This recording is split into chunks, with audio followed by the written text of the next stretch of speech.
Hi, I'm Miguel Green, and this is Crash Course Literature.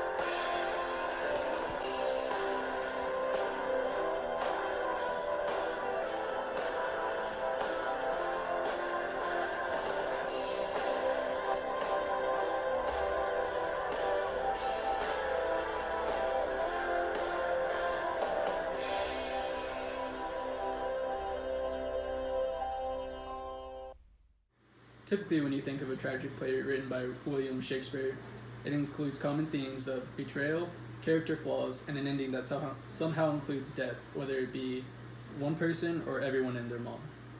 Today, we're going to be talking about one of the 38 plays written by William Shakespeare, King Lear. And yes, you guessed it, we'll be throwing in all our favorite themes again. King Lear was written in 1605 by William Shakespeare. This man was a working machine. He had written Othello just a year before writing King Lear, or possibly less.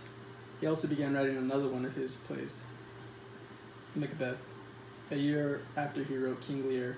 That means he had no time for knitting a sweater or a good old round of bear baiting. Oh, it's time for the open letter.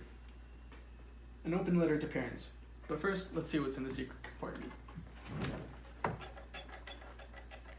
Dear parents, please stop having children.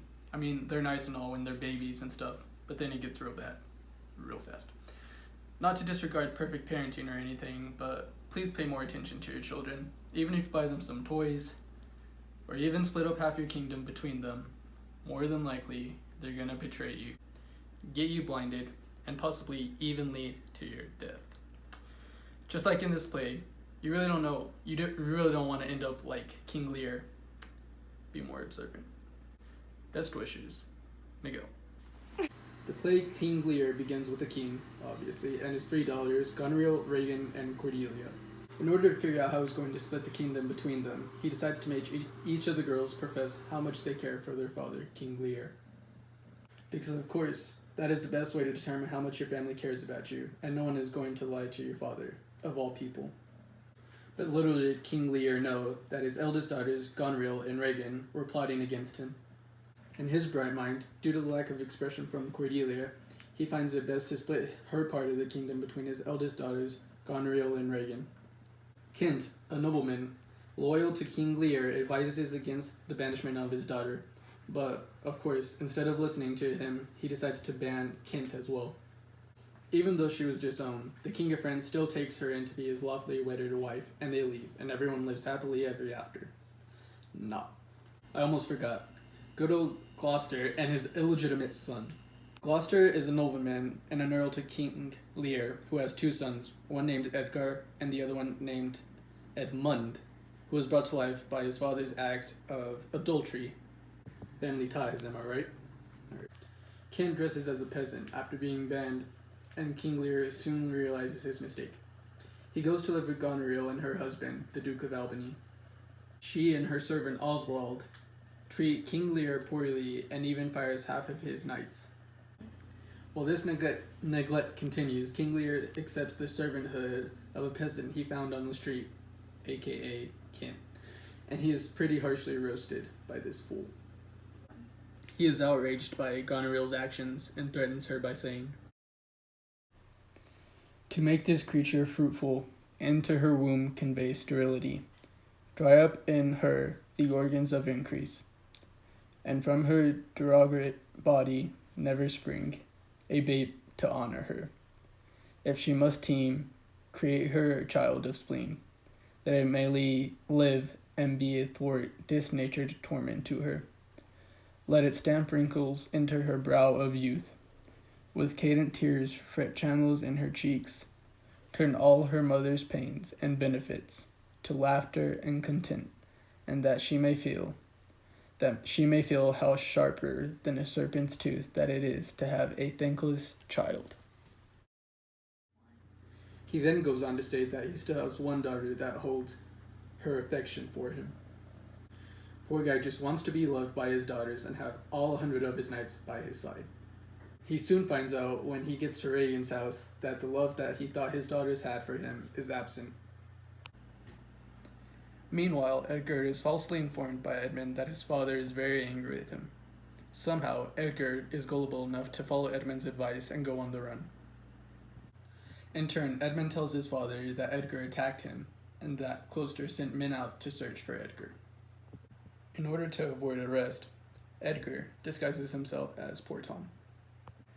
After Lear storms out of Regan's castle, he is met by a storm. Traveling in the storm, he meets poor Tom, with whom he counsels.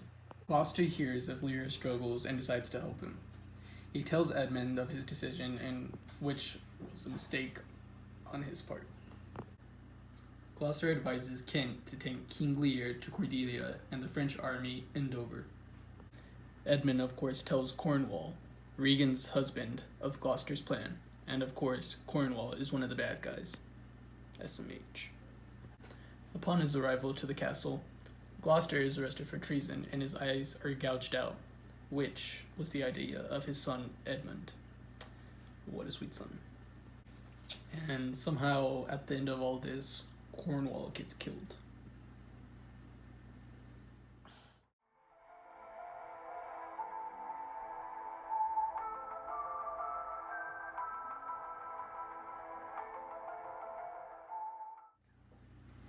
Meanwhile, King Lear is going a little mad. While all of these evil deeds are happening and betrayal is occurring, Edmund and Goneril are plotting to murder her husband, the Duke of Albany.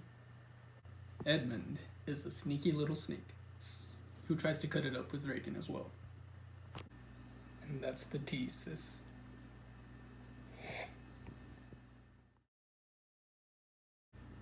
After his eyes are gone, Gloucester encounters his real son, Edgar. Edgar then helps him get to Dover, where King Lear is. While Oswald is taking a letter to Edmund from Goneril, he finds Gloucester, but is then killed by Edgar. And Cordelia find each other again, but ironically, they are captured and taken prisoner by Edmund, and then they are ordered to be killed. Goneril and Regan both see Edmund and begin to profess their transparent love for him. Albany challenges Edmund for trying to steal his girl.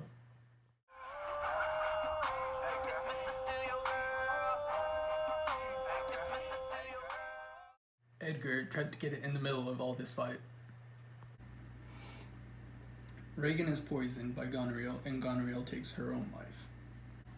Edmund gets hurt and dies slowly.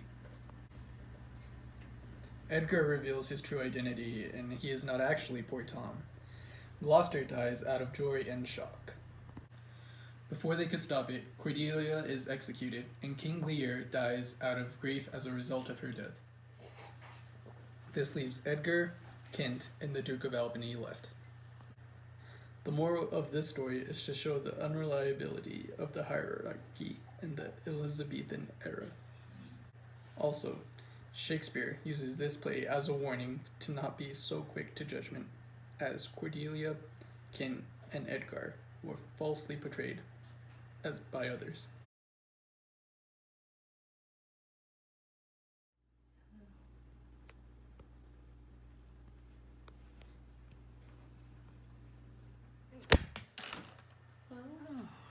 They're all snake games.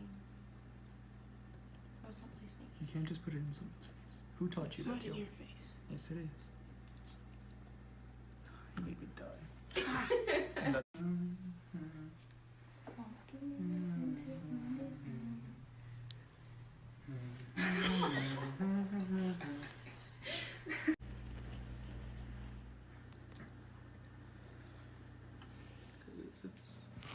I almost forgot. Good old how to gloat. Typically, when you think of a tragic play written by William Shakespeare.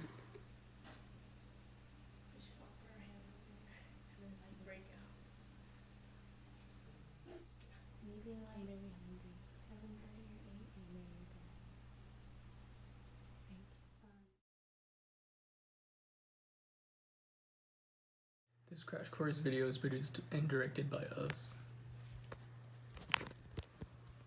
Our script supervisor is Alyssa Reyna. The associate producer is Teal McKenzie. The show is written by me. And our graphics team is also ourselves. If you have any questions about today's video, you can leave them in the comments, or they will be answered by our team of experts. If you have not already read King Lear, you're slacking. Thanks for watching this crash course.